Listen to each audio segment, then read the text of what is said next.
The next thing I want to talk about is embouchure.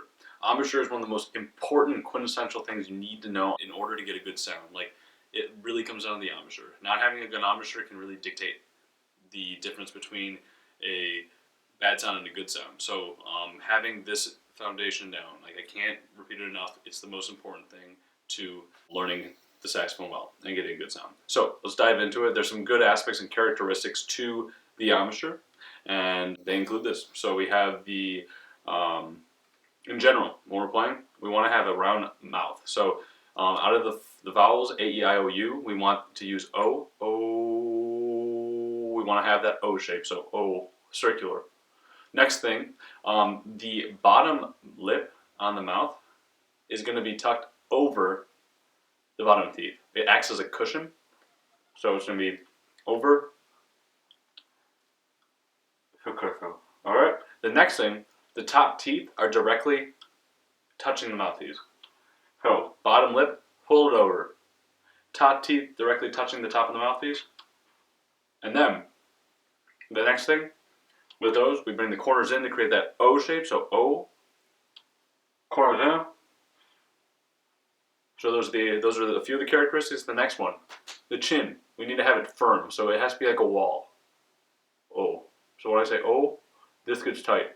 Overall, the embouchure is going to maintain a firmness altogether, and it's going to look like this.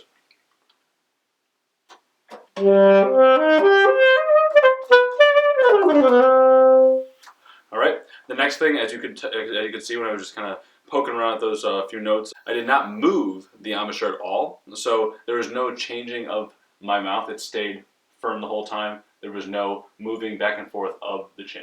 It stays firm. The next thing we want to talk about is the distance that you go onto the mouthpiece. So when you look at the mouthpiece, on the side, the reed will have the space between the mouthpiece and the reed until you hit this point, the vertex, the point where it actually touches. That's where you want to have your mouth. The mouth needs to line up right at that spot, about a third of the way on in this front section of the mouthpiece, where it first touches. If you put too much mouth on, you'll get a honking sound. If you get too little, you're actually going to cut it off. I'll demonstrate this right now. So the right way.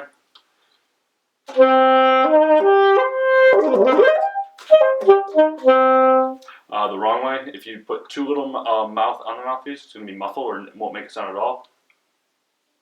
And then if you put too much on, you don't have any control because you're basically playing on solid wood. So you need to find that meeting point.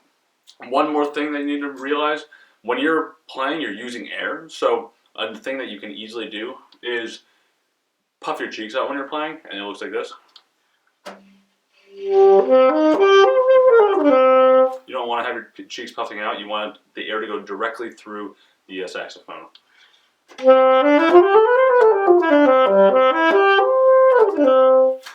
All right, so those are the necessary characteristics to having a good saxophone embouchure. Make sure you really work on this section because it's, like I said again, it's one of the most important parts to learning the saxophone properly and getting a good saxophone sound. So make sure you work on it. It'll take a little time to get used to getting used to that embouchure, but as you get used to it, you'll realize how amazing it is to have as your foundation.